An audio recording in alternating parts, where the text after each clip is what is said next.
Hi, it's Jory with Taitland Studio. Welcome back to another episode. In today's episode, I'll be building a epoxy live edge river table. Now, this goes back to the summer of 2021. Now, there was an infill project where they chopped down a bunch of trees and I contacted a local miller to come in and do some milling into slabs. Now, I ended up with a bunch of willow and elm slabs. Now, the slabs that this table are built out of is willow. Now, the customer did want a local tree that wasn't causing deforestation, so it was really important to her to have this local reclaimed slab. And you can see here after the CNC machine it flattened out the underside, has some really beautiful grain. Now, these two slabs, they are about, I think they were about 18 inches wide overall, and the total width of the table was about 36 inches. Now, I am just kind of measuring out these slabs. Now, with that epoxy in the middle, I did have to cut off some on the end, and the customer did request having some straight edges. That was important to them, rather than a live edge. So yeah, I'm just measuring it out here, and I did oversize it 1 inch on each side, just so that I had some wiggle room, and then with that epoxy pour, it wouldn't I wouldn't have too much over to waste the epoxy.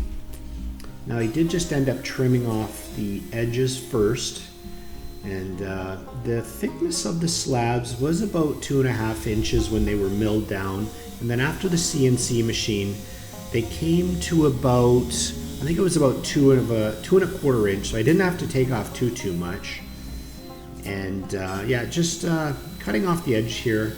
Now, there was some checking on each edge, but I was able to remove most of that, but there was still a little bit left over. And I did end up stabilizing that with epoxy, but after I did the rough cutting to length here, I did just take them into clean up those edges. There was a bunch of bark and there was some saw marks and what have you, so I have an angle grinder here with a wire wheel, and I'm just taking it off now. The willow is a pretty soft wood, so I had to be quite careful about how aggressive I was with it. So and here I'm just starting to build the form. So it's just a sheet of melamine that the slabs are going to sit in, just to set that down. Now, I did end up putting a bunch of tuck tape on it there, and that just prevents the epoxy from sticking to that melamine. So yeah, just sort of took my time back and forth there, but once it's all said and done and I put the sides on, I can put those slabs in, and I can just put the that end piece on, just so that it's nice and tight. I don't want to have it too much oversized because that's a waste of epoxy. So I'm just putting in that end piece, and I did lots of screws and lots of silicone just to fill that in, but you can see how it's in the mold there and starting to come together. Now, those checks and other small cracks that were in it, I did end up filling them in with a clear epoxy. Now, I did consult with the customer on that. We wanted to keep the visual focus on the slabs and then that center river, so I just filled it up with clear epoxy there, and it almost just disappeared once the table was finished. And one of the things I do like to do is to brush in some epoxy on that end grain, because what happens is end grain does have a tendency to soak that up. Now, with a blue epoxy, it would suck in and it would telegraph into the top of the table. You'd see stain marks, which is really not attractive. So just sealing those edges prevents that. Now, I am just here, just setting up the the clamps on the blocks, and I did just level it out so the epoxy doesn't pour off on the side with it a liquid. So I got to make sure that that slab top is nice and flat. So I am using a 2-part slow curing epoxy. So I ended up using 9 gallons in total, and each of those kits is 3 gallons. So I did do 3 separate pours. Now it was really hot in my shop that time that I was making this in the summer of 2022. It was about 32 or 34 degrees Celsius, which I think is about in the high 90s in Fahrenheit, so it was quite warm.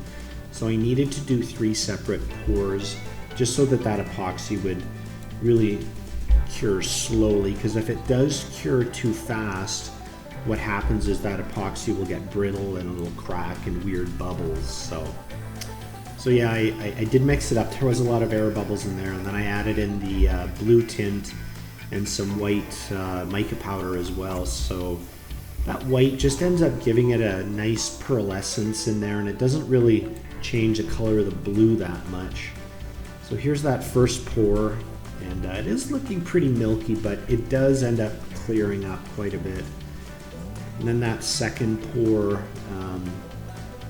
yeah, I just added in. You can start to see that that fleck coming through. But yeah, it's always neat when it does cure. It's always got a different pattern, and each time it does cure, the pattern of the epoxy is totally up to the chemical reaction in it. So, but yeah, anyways, the customer is really happy how it turned out. But I'm just finally taking off the mold here, and you know, lots of screws there I attached it. I didn't want it to leak through, so just unscrewing them all and just going around the length of it, and you know, finally once all those screws are off, I can just bang it out with a mallet, that side piece. And yeah, I oversized the height of it. I think it was about 3 inches taller, just so that if there was some epoxy that ended up coming off, it didn't end up spilling all over the floor. So yeah, just finally banging it all out. And I did use some mold release, but it still sticks a little bit, so I just got to bang it out there. And I got some wedges, and I'm just kind of banging them in. And with that Willow being a little bit soft, I did end up, with it oversized, I could cut those defects off after the fact. So, but before I did cut it to the final length and width, I did take it back to the CNC machine, and I had it flattened out. Now the dust collector wasn't working on his CNC machine, so it's pretty messy, but it did flatten it. So once I got it back to my shop, I did trim it to the final width. Now I did just trim off just a little bit because the customer did want it as big as possible, so just cut off a little bit on the edge and little bits off the end. So yeah, just using my track saw there and just cutting it off, and yeah, it turned out really smooth.